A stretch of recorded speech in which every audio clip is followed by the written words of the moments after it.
breaking news po. Isang batang kongresista pumalag po dito kay Martin Romualdez kung meron daw idadawit sa flood control issue na ito at maimbestigahan ang malalaking isda o politiko. Walang iba kundi si Martin Romualdez. Itong si Kiko Barsaga, mga kababayan, batang-bata po ito, 26 lang po ang edad. Marami pong humanga dito dahil kay isa-isang kongresista na bata na pumalag dito kay Martin Romualdez sa kanyang batas militar sa loob ng Kongreso. Ngayon po, mga kababayan, ibubulgar ni Kiko Barsaga ito na merong mga anomalya. Halaka, mga kababayan, at dito po nabanggit din niya si Tito Soto at Mayor Vico. Si Vico Soto di umano, okay naman po siya. Maganda ang kanyang governance sa kanyang nasasakupan. Yun nga lang, mga kababayan, ang pagiging malapit ni Tito Soto ng kanyang uncle kay Martin Romualdez ay isang hadlang para matukoy at makilala ang tunay na may kasalanan.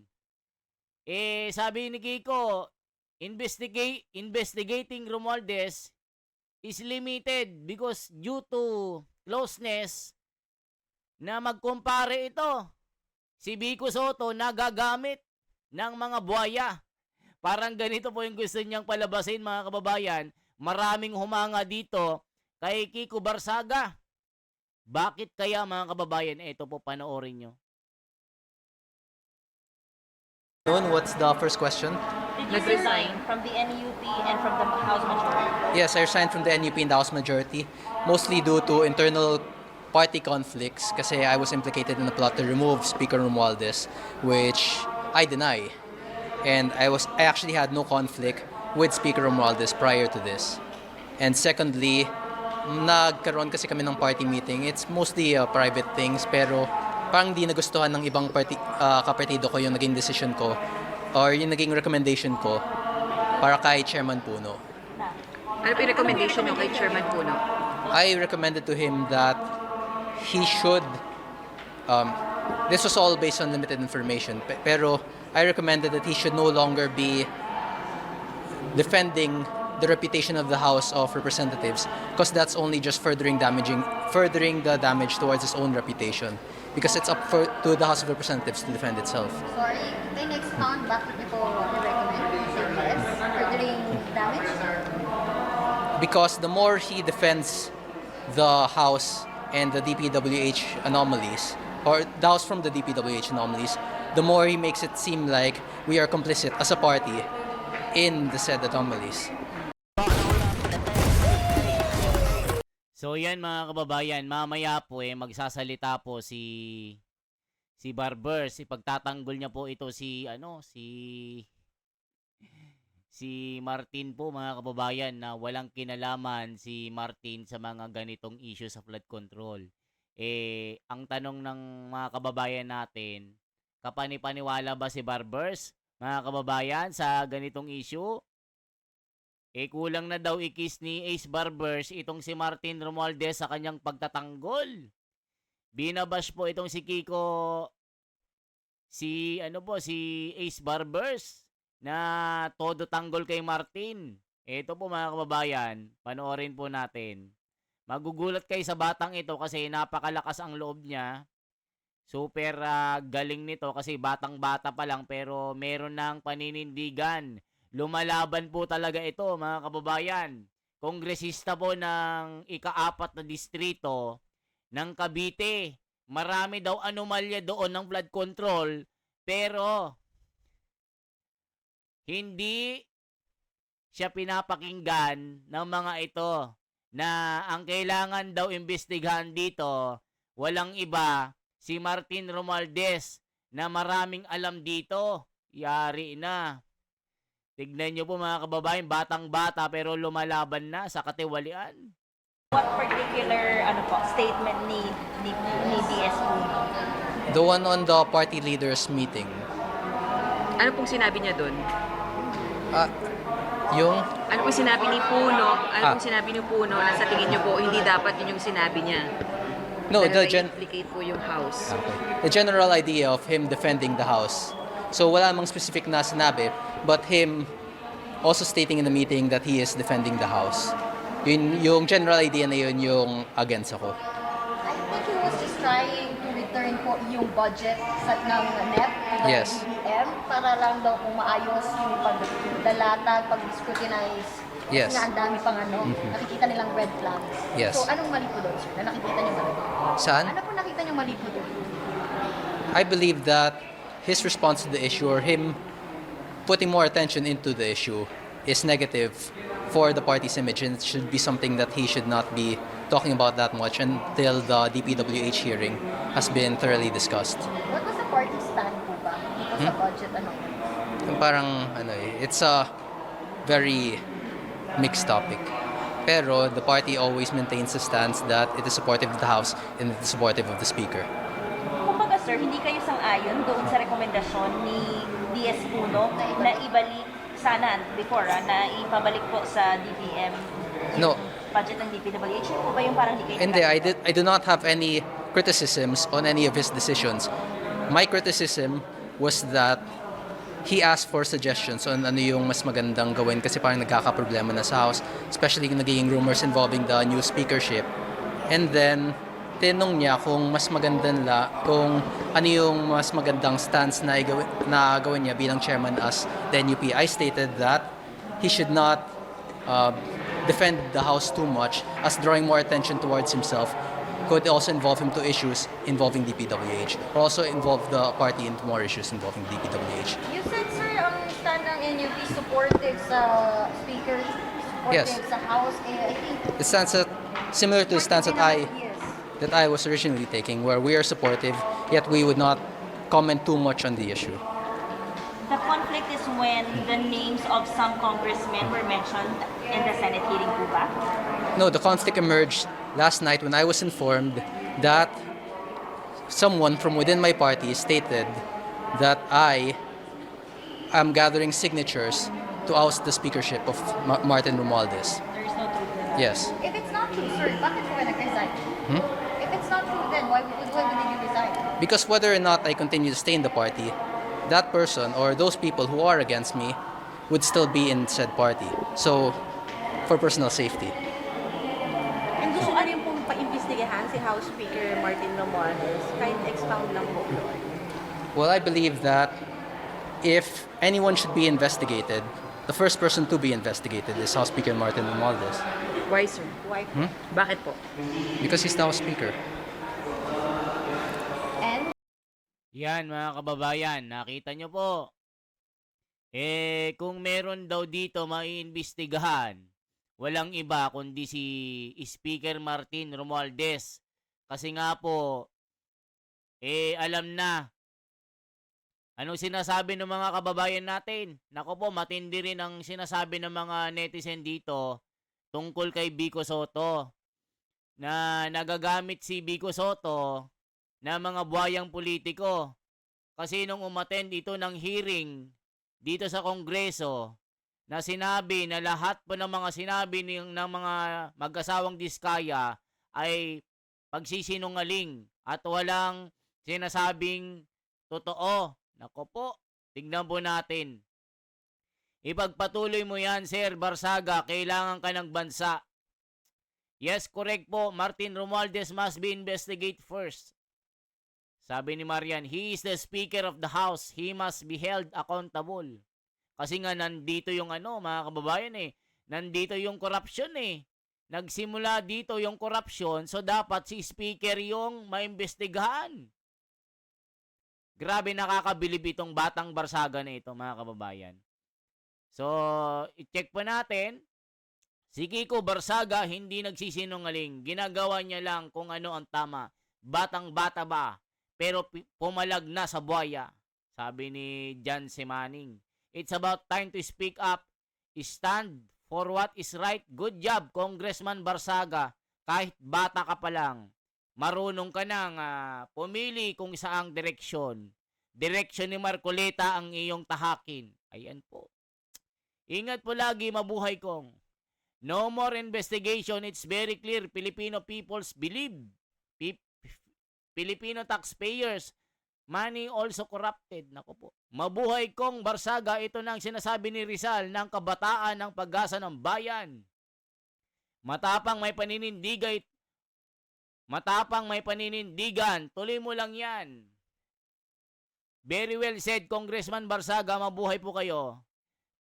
Tamba, kailangan imbestigahan is mastermind. Is a master of mind of corruption. Nako po. Mga kababayan, ito na sinasabi natin. Kasi nga, ang nagiging takbo ng investigasyon dito sa Senado, lalong-lalo na po sa Blue Ribbon Committee, mukhang walang Martin Romualdez na nababanggit. Lagi nga mga kontraktor, Diskaya, Bryce, inaagaw pa yung yung testigo na ang kustodiya dapat ang Senado. Yun nga lang, isang tawag lang kay Tito Soto na Senate President, kay Speaker, bumigay na. Kaya kinwestiyon siya ni Marcoleta, bakit ka bumigay agad? Di mo alam, ako pa ang chairman ng Blue Ribbon nung kami ang nag-contempt dyan. Ba't ka gumagawa ng desisyon na ikaw lang? Dapat majority ito na desisyon. Hindi lang ikaw yung magdidesisyon. Hindi porke ikaw yung Senate President, wag mo kaming ibaliwala. Siyam kami. Baka mamaya makudita ka. Ito sinasabi rin ni Ping Lacson. Huwag kang magtitiwala, Tito Soto. Huwag mong baliwalain ang mga kasama mo dito. Ito ang kanyang binanggit sa kanyang kapihan sa Senado Mag-ingat-ingat ka, Tito Soto. Baka mamaya bukas hindi na ikaw yung Senate President kasi gumagawa ka na sarili mong desisyon. Ito na ang sinasabi natin. Tuloy pa. Do you think meron po ba kayong personal knowledge about his involvement in any of the anomalous projects or any of the projects? I have some personal knowledge. Kindly elaborate, sir. I will not be elaborating that yet. But I'd like for Speaker Romualdez to be speaking in the... I'd like Speaker Romualdez to also be involved in the DPWH hearings. So, ibig sabihin, sir, hindi nyo naman talaga sinusuportahan yung speakership ni Speaker Martin. Napilitan lang kayong iboto siya dahil NUP pa kayo noon. Tama po ba? Yes, that's correct. Pero now, you're not supporting him anymore, kaya nagbidiyo kayo as AML. Yes, I'll now be an independent candidate or I might be a minority candidate. I'll be an independent candidate or a member of the minority if the leader of the minority would allow me. Sir, to clarify lang, you're saying na involved po si Speaker Martin Romualdez sa mga anomalyang flood control projects, may hand siya dito. I'm saying that it's very unlikely for the speaker to have no involvement in such a large issue. Sir, you're talking about the alleged insertions or yung mga kickback, alleged commissions? I mean, everything's under the speaker. O, kita nyo mga kababayan? Sabi niya, I have some personal knowledge about this issue. And kung sino man ang dapat imbestigahan is si Martin Romualdez kasi siya yung speaker. Naku, mabigat ito mga kababayan. Batang-bata pumalag dito kay Martin Romualdez. Kaya sabi ng mga komento, ganyan dapat Biko Soto. Huwag kang nagpapagamit sa iyong tito na si Tito Soto. Kasi nga parang mali ang direction mo. Naku po mga kababayan. Ito sinabi ng mga komento dito Kita nyo po. Makikita natin dito. I-check po natin yung mga komento dito sa FB. Kaya check po natin yung sinasabi dito. Kiko Barsaga. Saglit lang mga kababayan Kiko Barsaga. Ito po. So ito yung mga sinasabi mga kababayan. Ito Ito yung sinasabi dito mga kababayan. The Romualdez issue is incomparable with Vico Soto investigation. I firmly believe that Mayor Vico is good, honest man that is doing what is best for his city and country. But Tito Soto's closeness with Romualdez is limiting his options for investigation. Kiko Barsaga, Congressman of the 4th District of Cavite. Yan ang sinasabi nila mga kababayan. So, may komento. Kudos to you, Kong, for having balls. Sabi ni Christine Mejorada. We have different adversities. We have different adversaries, but the same desired result. It's easy to call someone honest when they are careful not to comment on congressman, especially if those happen to be family friends. But there's a big difference between being honest in a safe way versus showing true integrity, doing what is right even if risk your ties with family and friends.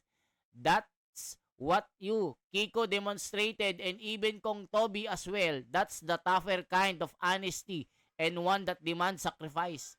By contrast, Biko seems unwilling or unable to cross the line when it comes to his personal relationship.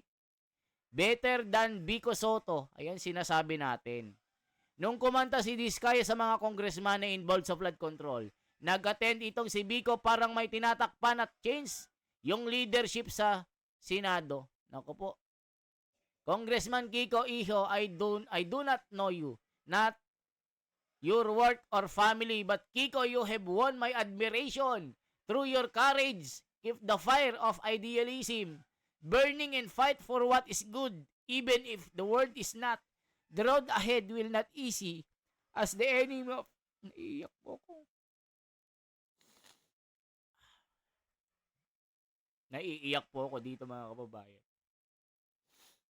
Kasi na ano rin po, frustrated din po ako sa nangyayari ngayon. Dahil grabe ang ginagawa nila pag nanakaw dito.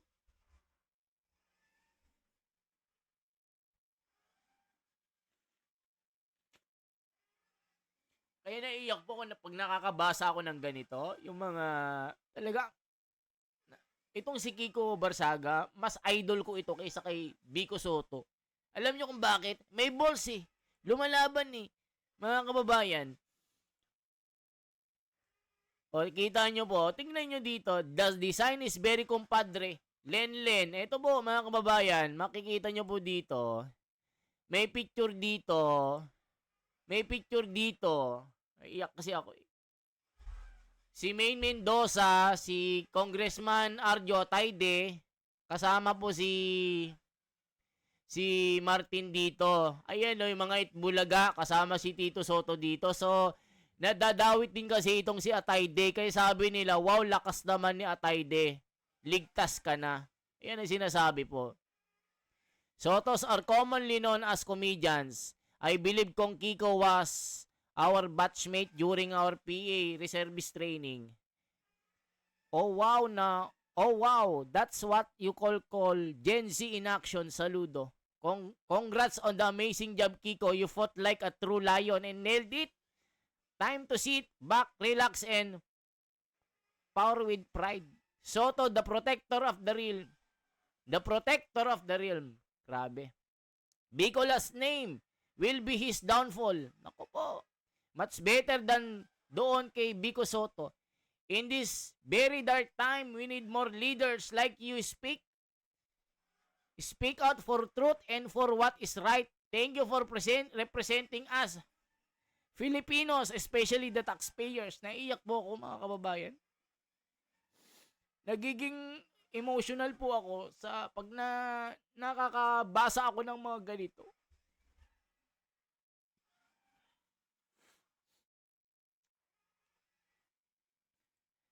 Ramdam ko kasi yung hirap mga kababayan ng mga kababayan natin na ginagasto ng mga politiko, ng mga kontraktor, ang gaganda ng mga buhay nila.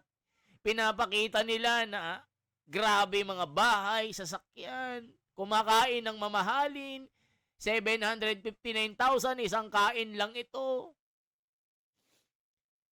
Pero yung mga kababayan natin tayo, binaha ng binaha. Mga nepo babies. na nagyayabang po sa kanilang mga social media. O ano pong sabi? Agree Congressman, meow meow meow. I agree there will always be interest at stake. At mukhang dyan mahihirapan si Biko no matter how clean his intention are. Totoo yan mga kababayan. Kung mali ang kanyang tinatahak na direksyon, sayang si Biko Soto sa kanyang ginagawa kahit anong linis niya, anong ganda ng governance niya, pero pag nagpapagamit sa mga buhaya, dito siya magsisimula na babagsak. Salute for having balls, Kong. Thank you for voicing it out. This way better than Biko. May bayag.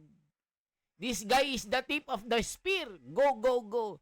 Young and fearless. Go, go, go, Congressman Barsaga. You carry the voice of the people with you. Sayang ka, Biko Soto. Nagagamit ka ni Tito Soto. Nako po. Salute tayo, Congressman Barsaga. Now we're talking. Kudos to you, sir. You have balls. Meow, meow. Tignan nyo mga kababayan. Ang dami pong believe kay Barsaga ngayon. So, check po natin dito yung continuation po ng interview. Ito po.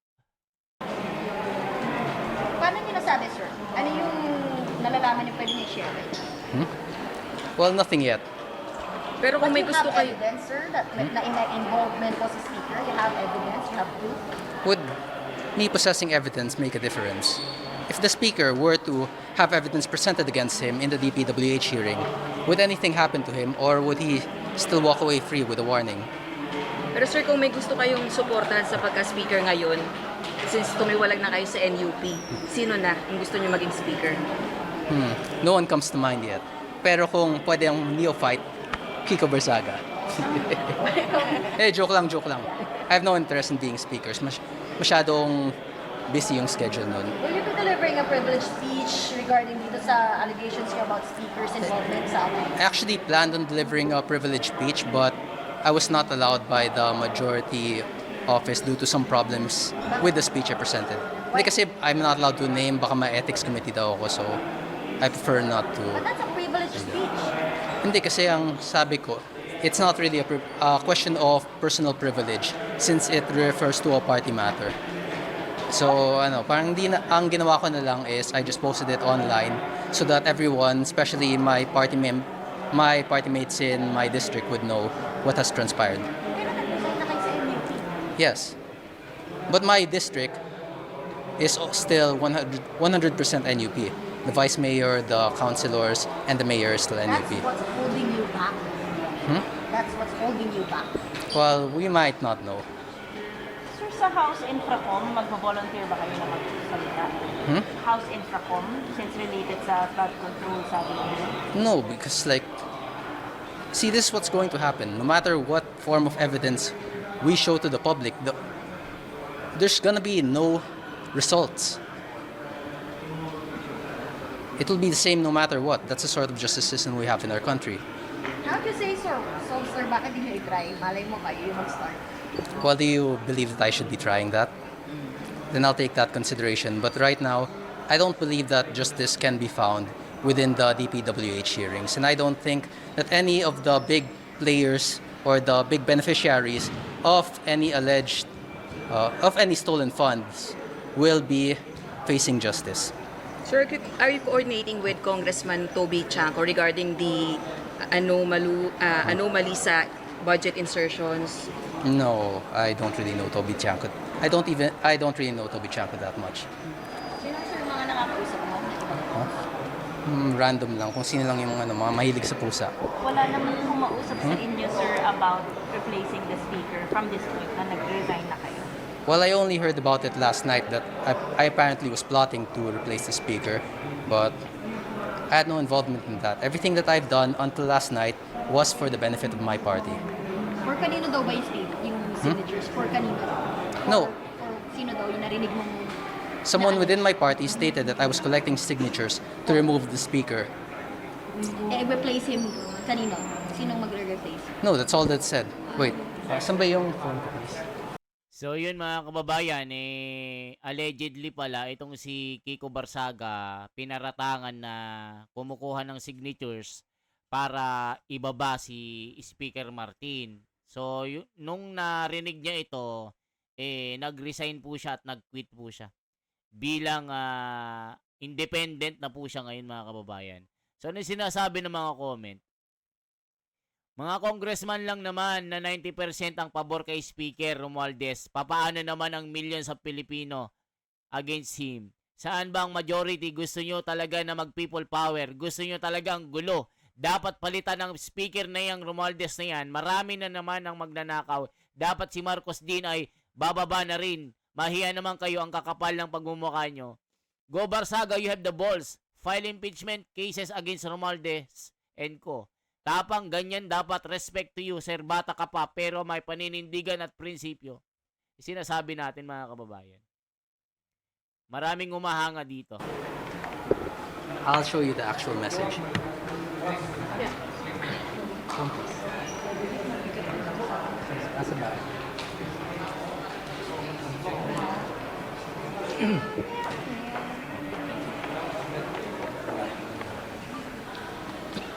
It is stated here. Session. Kaka-adjourn lang.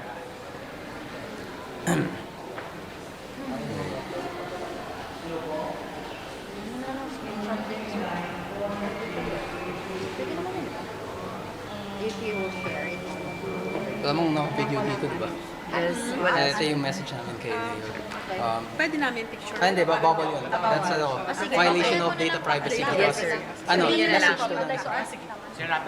Kiko Sir, basahin mo na lang, sir. As stated here, Mayor Chair Puno sent me this. He got this from another Kong. Kiko Barsaga, anak ni PD na NUP, kinakalat sa members namin na may signature campaign going around against the speaker. The other day, we had an NUP meeting and he joined via Zoom. He suggested that Chair Puno resign na and that we cannot fix the house na. How did you feel, sir, when you read that? How did you feel? Well, at that time, I was hungry, so kumakain ako. Medyo gutom pa ako nung time na yun. Pero naisip ko, oh wow, there's a traitor within our party. And there's someone who's against me. Kasi baka kina-question lang yung loyalty ko during that time, especially considering the last 2022 elections when my father, who was the president of the party at the time, chose to go against the party's decision in supporting BBM Sara and instead supported Lenny Robredo. I believe some of you remember that. Yeah. And baka nandun din kayo nung yung sa Dami nating nabudol, no, mga kababayan, no? Daming nabudol talaga. Grabe ito. microphone. Thank you, sir. Thank Okay. you po. Honestly, until now, there's no designation yet. But I was just asked to speak in behalf of the speaker. And sa tingin ko, from now on, so that people can access the office of the speaker, you can course it through me or through our communications team in the House. No? The issues of the day, no, can be again through me, no, in the event that the speaker is not available. But of course, the speaker would be more than willing to answer any questions from any of the friends in the media kapag ka nandiyan siya. So, sir, what do you want to say, sir? Okay. This is in reaction to the statement made by si Congressman Barzaga, no? Tungkol dun sa sinabi niya kanina. Of course, it is his right to say things like that. It is his own opinion. But as far as the office of the speaker is concerned, because he mentioned the speaker, hindi po nakikialam ang ating speaker sa usapin ng partido, no, dito sa ating mga miyembro sa mababang kapulungan. And if he recalls, no, if Congressman Barzaga would recall, when the speaker took over the reins of the district when his late father Kong P.D. Barzaga passed away, hindi po nakikialam ang ating speaker sa anumang proyekto na pinatupad yan sa loob ng distrito ni Congressman Barsaga. Ang kanyang binigyang diin o binigyang pansin ay yung mga programa at mga activities that have been extended to the constituents of the 2nd District of Cavite. Mga kababayan, ano masasabi nyo kay Ace Barbers? Naniniwala ba kayo? Tignan natin mga komento. Sige bye Kiko, sakto gyud ka, we are with you, all Bisaya. Pilipinas, real talk na tayo. Wala na pong magagawang batas natin. Kontrolado na nila lahat sa House of Representatives at sa Senate. Diyos at taong bayan na lang ang tanging para sa atin. Huwag na tayong umasa sa mga hearing na yan. Ako, wala na si Marcoleta eh. Mabuhay ka, Rep Kiko Barsaga. Thank you. God may tumayo at matapang. Bravo Kiko Barsaga. Sana marami pang kagaya mo na magtatanggol sa mga Pilipino. Naiyak po ako. Nung sinabi niya mga kababayan na kahit anong ebidensya, walang patutunguhan ito. Kaya naiiyak po kasi nga natanggal na si Marcoleta eh. Parang nawalan po ako ng pag-asa na itong ginagawa ng Senado at Blue Ribbon Committee ay wala na. Kasi nga po, sinabotahin nila si Marcoleta dito, mga kababayan. Kaya, mga comment, naiiyak po ko eh. Na wala nang hustisya. Ang ginagawang pagnanakaw ng mga buhayang ito, mga kababayan. Ako naiiyak po.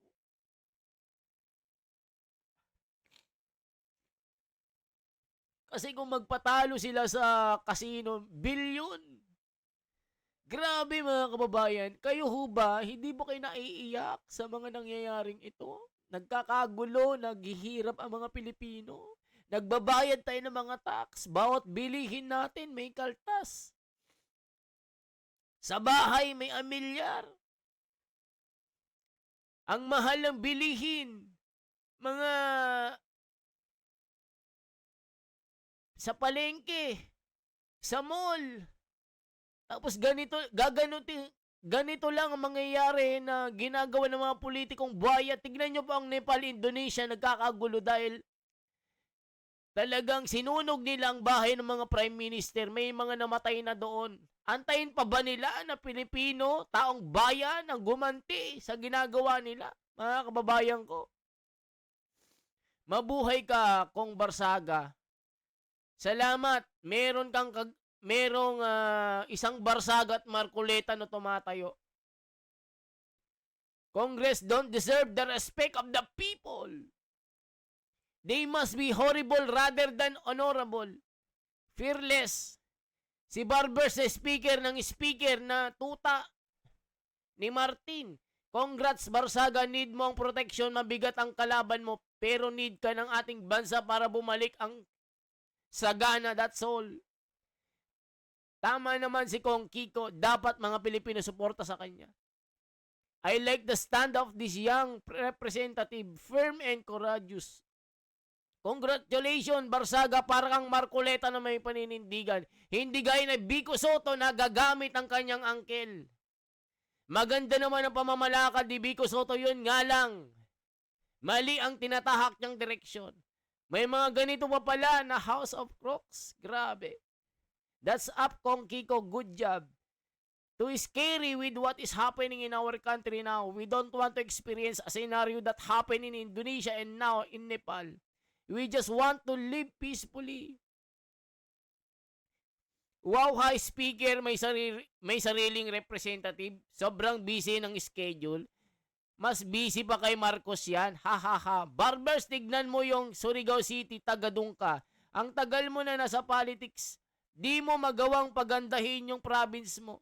Ayan po mga kababayan. Ako, tuloy-tuloy po ang pagluha ng Ang sakit sa dibdib, mga kababayan. Ang sakit. Kaya kayo na pong bahala anong masasabi nyo. Meron pa bang patutunguhan ang nangyayaring investigasyon? Ngayon na wala na si Marcoleta, hindi na siya humahawak ng Blue Ribbon Committee. Sige nga po mga kababayan. Yan lamang po ang aking bahagi. Salamat pa ng marami. Once again, ako si The Wonders Philippines sa buhay po.